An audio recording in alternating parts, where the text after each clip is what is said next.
Après avoir évoqué les pires incohérences de l'univers 616 de l'aspect galactique et surnaturel, il est temps de s'attaquer sérieusement au multivers. Et le moins que l'on puisse dire, c'est qu'en général, c'est ce qui donne le plus mal au crâne. Mais ne vous en faites pas, ça va bien se passer, puisque vous êtes avec Kevin Buckhart, le théoricien préféré de votre paracétamol préféré. Aujourd'hui, vous l'aurez compris, nous terminons cette série de vidéos sur les plot holes. Si vous n'êtes pas coutumier du fait, ou que vous n'avez pas vu les parties 1 et 2, ce qui est très grave, eh bien un plot hole est un terme anglais qui se traduit littéralement par un trou de l'intrigue. Un mélange entre incohérence et intrigue non résolue. Donc avant de nous lancer, je vous invite à lâcher un petit pouce, à vous abonner et à sonner la cloche de l'amour. C'est le meilleur moyen de soutenir mon travail. Nous allons clairement parler de tous les projets sortis jusqu'ici, alors on entre dans une petite spoiler zone des familles, vous êtes prévenus. Allez, générique.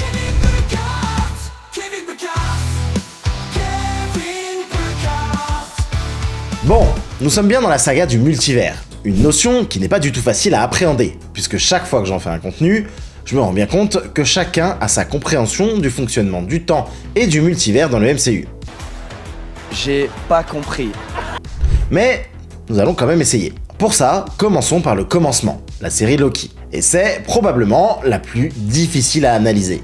Car tout ou rien peut être considéré comme un plot hole, puisque c'est cette série qui écrit les règles de la réalité de la saga du multivers et qui par conséquent est difficilement critiquable. Puisque pour le coup, c'est le scénariste qui décide de ce qui est logique ou non. On va donc juste se concentrer sur ce qui me chagrine moi, sans entrer trop dans le technique. A commencer par, souvenez-vous, ma théorie des deux multivers. Car oui, à la fin de la saison 1, on nous montre bien que nous quittons un trou noir pour entrer dans un second.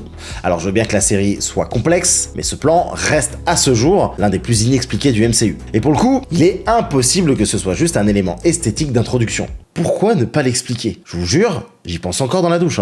De même avec la saison 2, nous ne savons toujours pas si les actions de Loki font partie ou non du plan de celui qui demeure. Loki a-t-il gagné? Pour le moment, Internet est très divisé. Il y a ceux qui pensent qu'il s'est sacrifié pour sauver tout le monde, et que son histoire est terminée, genre rideau. Et moi, non, je peux pas y croire. Sinon, je comprends pas bien l'intérêt de tout ça. Du coup, je pense qu'il a juste joué au jeu de celui qui demeure. Et que tout ça est très loin d'être terminé. Faites une pause dans la vidéo et dites-moi en commentaire, vous, quel est votre avis là-dessus? Non, mais allez-y. Prenez le temps, je vous laisse quelques secondes, allez-y. C'est bon? Allez. La série nous laisse également avec deux petits plot holes qui, on l'espère, seront comblés dans le prochain Deadpool. Le premier est le rôle du TVA et des autres personnages. Désormais, le rôle du TVA est de scruter les variants de Kang dans le multivers pour empêcher la guerre des Kang d'éclater. Et la suite de cette histoire, normalement, se déroule dans Deadpool et Wolverine. Mais, quel va être leur rôle après? Pareil pour Sylvie, qui doit absolument revenir en tant qu'enchanteresse. On peut pas la laisser là, comme ça. De son côté, Ravonna est censée être celle qui a permis à Kang de dompter Alioth. Elle, qui a fini dans le Void brouillé par X5. Mais comment peut-elle encore aider celui qui demeure en ayant vu qu'à la fin, il finira par la trahir? Bon, vous l'avez compris, j'espère vraiment qu'on aura ces réponses dans Deadpool et Wolverine. Mais qui dit Loki et multivers dit forcément Kang. Un personnage plein de promesses, mais qui a été quand même bien maltraité. Malgré tout, les rapports semblent dire que Kang est toujours l'un des méchants de cette saga. Il sera donc probablement recast, et qu'il sera l'antagoniste principal d'Avengers 5. Plusieurs questions se posent alors parmi ce qu'on a vu. Premièrement, est-ce que le Kang qu'on a vu dans Quantumania était bien Kang le Conquérant, le Kang Prime? D'ailleurs, est-ce que ce Kang est le même que celui qui demeure? De mon côté, en tout cas, c'est ce que je crois. Mais surtout, où est passé ce Kang? Si jamais son histoire s'arrête avec Quantumania, et à cause des affaires de Jonathan Majors, laissez-moi vous dire que ce serait le pire gâchis de tout le MCU, car la puissance de Kang se joue sur son infinité et sa capacité à voyager dans le temps. Imaginez, vous donnez tout pour le vaincre, et vous y arrivez. Mais il s'échappe dans le temps et revient la seconde d'après, reposé, surarmé, méga fit, et en plus de ça, il a ramené 200 variants à lui. Bah ouais, parce que la force de son pouvoir, c'est qu'il peut partir se reposer 4 ans et revenir à la seconde près dans la bataille où il a été vaincu. Et ça en fait pas le méchant le plus stylé franchement? Non, ils ont pas le droit de ne plus l'utiliser, impossible. Mais alors venons-en aux faits, et à cette scène du Conseil des Kang.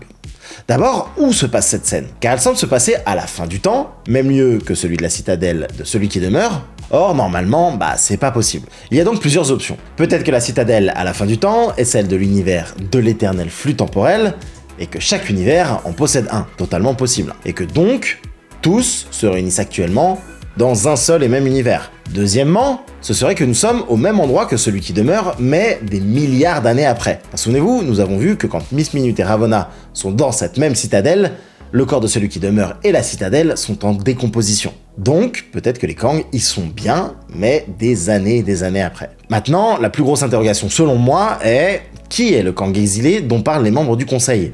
The exiled one is dead.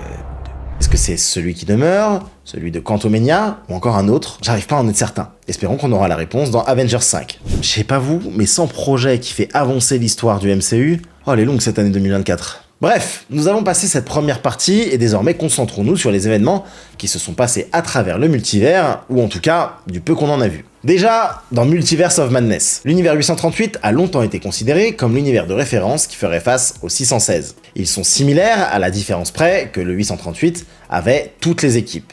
Les 4 Fantastiques, les X-Men, les Inhumains, les Avengers, etc., etc.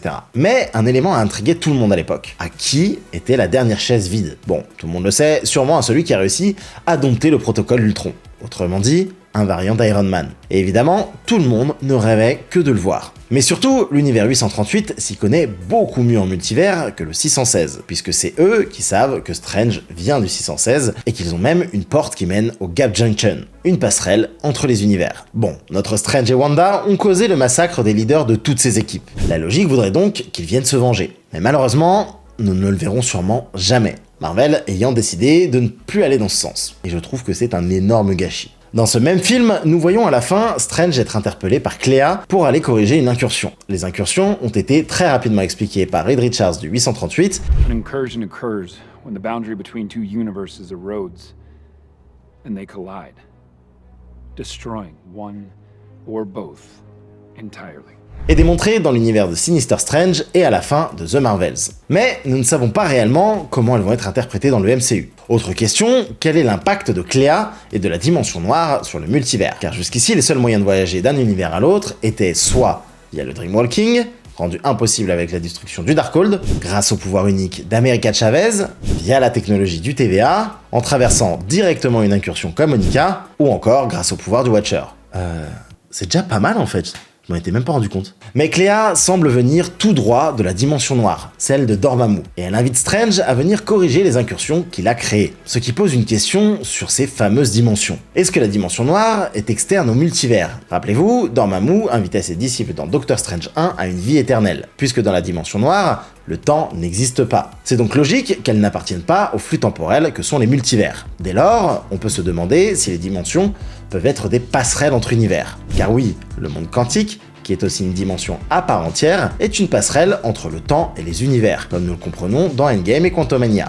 Tout comme le Gap Junction, où se trouve le livre de Vishanti, et qui sait, la dimension noire, le néant, Talo, et les dimensions d'après-vie comme le Valhalla. Oula, j'ai l'impression d'être parti sur une toute autre vidéo théorique là, non? Et ça vaudrait peut-être le coup de pousser un peu, tiens, une autre fois. Mais restons dans le thème et on attendra donc d'en savoir un peu plus sur les aventures de Strange et Clea, qui d'ailleurs dans les comics est la fille de Dormammu et la femme de Strange. Pour continuer sur les autres univers, Monica traverse dans The Marvels une incursion et se retrouve dans un autre univers, où elle rencontre notamment sa mère en binary et des X-Men. Alors, je sais pas vous, mais moi je suis vraiment impatient de savoir si ces X-Men seront ceux de notre MCU, s'ils sont ceux de X-Men 97 ou d'autres choses rien à voir.